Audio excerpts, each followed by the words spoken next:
You've seen about the introduction and the primary glaucomas in our first two parts of the videos. If you haven't seen those videos, please go check out the part 1 and part 2 of glaucoma. In this video, we'll see about the secondary glaucomas. Secondary glaucomas are the glaucomas which develop due to complication of other conditions. Causes of secondary glaucomas. First, inflammatory glaucoma. Example, uveitic glaucoma, in which the inflammatory materials stimulate the infiltration of WBCs, lymphocytes, macrophages and fibrin. This causes obstruction of the trabecular meshwork, leading to secondary open angle glaucoma. Open angle glaucoma because here there is blockage of trabecular meshwork, which is of secondary cause. So this is secondary open angle glaucoma. Second is post-inflammatory glaucoma. Here there is formation of posterior synechiae leading to occlusio pupillae and iris bombay formation, finally leading to peripheral anterior synechiae causing secondary angle closure glaucoma. Because of the iris bombay formation, there is narrowing of the angle. So this leads to secondary angle closure glaucoma. Glaucomatocyclitic crisis. Here the glaucoma is out of proportion to the inflammation. This is unilateral. There is diminution of vision, white eye. Intraocular pressure is 40 to 50 millimeters of mercury, but the inflammation is minimal. Even though the inflammation is minimal, there are maximum symptoms. Next, Fuchs heterochrome iridocyclitis. This is unilateral in 90% of the cases. There is iritis with posterior subcapsular cataract. Also, there is change in color of iris called as heterochrome. Neovascular glaucoma. Here, there is neovascularization over the iris. So this is the iris over which there is formation of new blood vessels, neovascularization. This is called as rubeosis iridis. Most commonly this occurs due to retinal ischemia like CRVO and PDR. Because of this neovascularization over the iris, it leads to fibrosis and zip-like adhesions leading to secondary glaucoma. Treatment of this neovascular glaucoma is anti-VEGF agents, retinal photocoagulation and cryotherapy. The first class was inflammatory glaucomas. Now the second is lens-induced glaucoma. Here the first is secondary angle closure glaucoma, which can be either phacomorphic glaucoma or phacotopic glaucoma. In phacomorphic glaucoma, morphic is morphology. So this is seen in immature senile cataract where there is swelling of the lens. Because of the swelling of the lens, there is narrowing of the angle leading to secondary glaucoma. Next, in phacotopic glaucoma, this is due to anterior subluxation of the lens. So the lens is displayed anteriorly leading to narrowing of angle and secondary angle closure glaucoma. Coming to the secondary open angle glaucoma, this is seen in hypermature senile cataract in which lens protein get deposited in the trabecular meshwork, producing trabecular blockade and secondary open angle glaucoma. This is phacolytic glaucoma. The other secondary glaucomas are pseudophakic or aphakic glaucoma. This is the most common secondary glaucoma. Here there is increase in intraocular pressure after cataract surgery, like in case of surgery for pediatric cataract or anterior chamber intraocular lens implantation in adult eyes. Next category is corticosteroid induced glaucoma, which is due to either topical, intraocular, periocular and systemic corticosteroid administration leading to increased outflow, thereby increasing intraocular pressure, producing secondary glaucoma. Theories regarding increase in intraocular pressure with steroids. The corticosteroids inhibit prostaglandin E2 and F2, whose normal function is inhibited. Thereby there is increased outflow and decreased intraocular pressure, which is the normal function. As these are inhibited, there is decreased outflow of the aqueous humor and increase in intraocular pressure, leading to secondary glaucoma.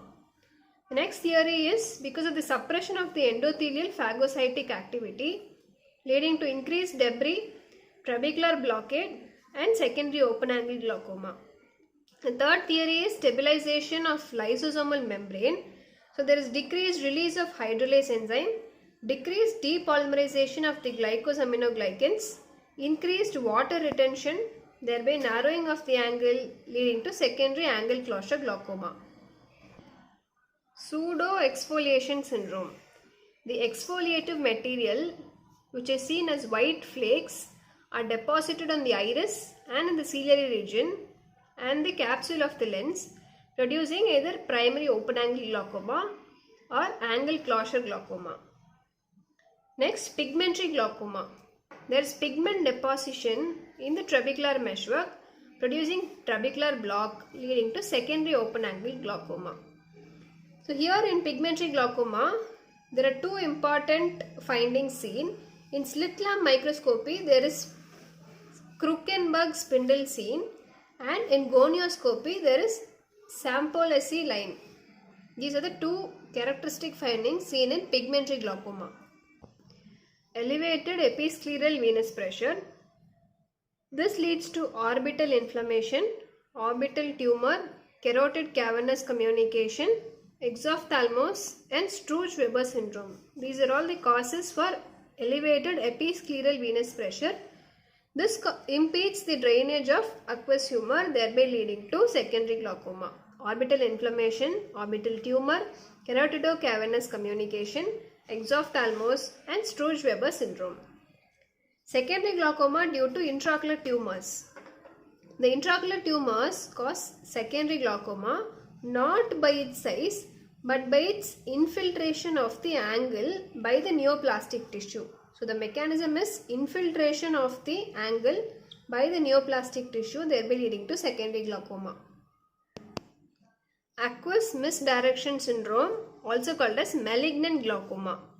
Here there is ciliovitreal block leading to aqueous collection in the vitreous cavity. The main problem here is the misdirection of the ciliary body. Normally the cilia are present like this, which are misdirected. This leads to the aqueous humor flow in the vitreous cavity. Aqueous humor is flowed into the vitreous cavity, due to which there is aqueous collection in the vitreous cavity, leading to malignant glaucoma. Treatment for this is atropine, which is a mydriatic. This is an exception. In all the cases of glaucoma, we use miotics for the treatment, whereas in malignant glaucoma, we use mydriatics, which is an exception. In inverse, that is why this is called as inverse glaucoma. We use mydriatics for treatment instead of miotics. Second, decreasing aqueous production by alpha-1 agonist, beta blockers or carbonic anhydrase inhibitors. Third is mannitol, which is osmotic diuretic, decreases the vitreous volume. The next topic is congenital or developmental glaucoma. This is seen in 1 in 1000 births, most commonly in boys between birth and the age of 3 to 4 years. Autosomal recessive dominance. This could be due to CP1B1 mutation. Pathogenesis of congenital or developmental glaucoma. Due to developmental malformation of the trabecular meshwork. Second, the iris may not be completely separated from the cornea. So if the iris is not separated from the cornea completely, this leads to aqueous obstruction, leading to glaucoma because of increased intraocular pressure. The entire cornea and sclera are stretched, leading to globular enlargement of the eye, which masks the increase in intraocular pressure during examination. So there is only mild increase in intraocular pressure in congenital or developmental glaucoma. Clinical features of congenital or developmental glaucoma. Symptoms. There is buphtalmos. Cornea becomes hazy, giving frosted glass appearance. Photophobia.